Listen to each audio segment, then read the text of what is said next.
أعوذ بالله من الشيطان الرجيم. بسم الله الرحمن الرحيم.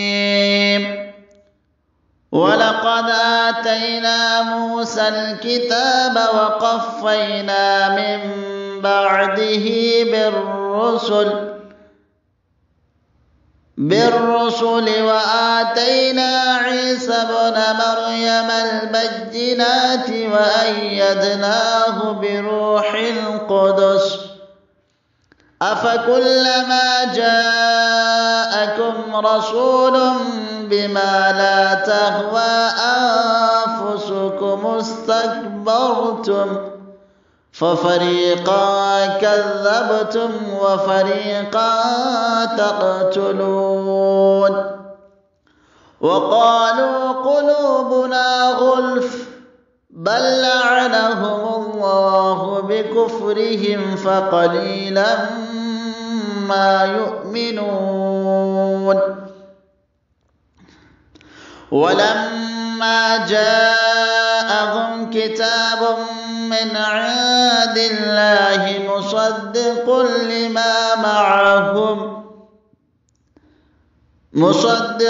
لما معهم وكانوا من قبل يستفتحون على الذين كفروا فلما جاءهم ما عرفوا كفروا به فلعنة الله على الكافرين. بئس ما اشتروا به أنفسهم أن يكفروا بما أنزل الله بغيا أن ينزل الله من فضله على من يشاء من عباده فباءوا بغضب على غضب وللكافرين عذاب مهين.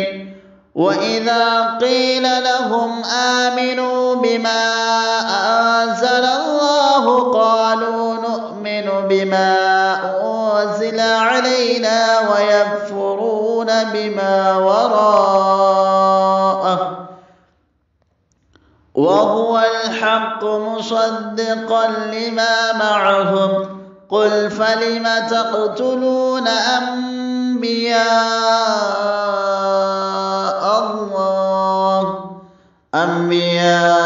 الله من قبل إن كنتم مؤمنين. ولقد جاءكم موسى بالبينات ثم اتخذتم العجل من بعده وأنتم ظالمون.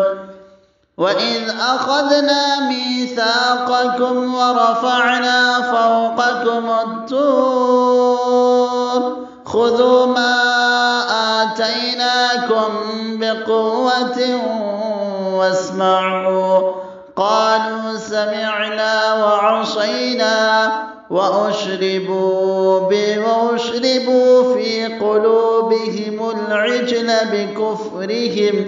قل بئس ما يأمركم به إيمانكم إن كنتم مؤمنين.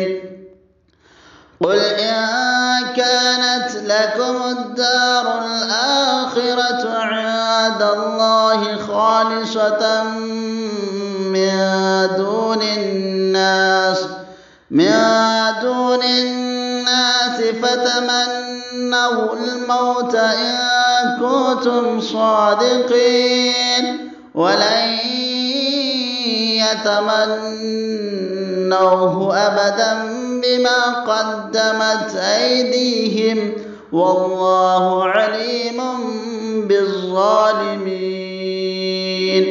ولتجدنهم أحرص الناس على حياة ومن الذين أشركوا यवद्दु अहदुहुम ला युअम्मरु अल्फ सनह वमा हुवा बिमुज़हज़िहिही मिनल अज़ाबि अन युअम्मर वल्लाहु बसीरुम बिमा यअमलून। सदक़ल्लाहुल अज़ीम। तमाम हज़रात से गुजारिश है, जो भी कुरान करीम की तिलावत सुनने का शौक़ रखते हैं वो हमारे चैनल को सब्सक्राइब कीजिए। आपको हर रोज़ कुरान करीम की तिलावत सुनने का मौका मिलेगा।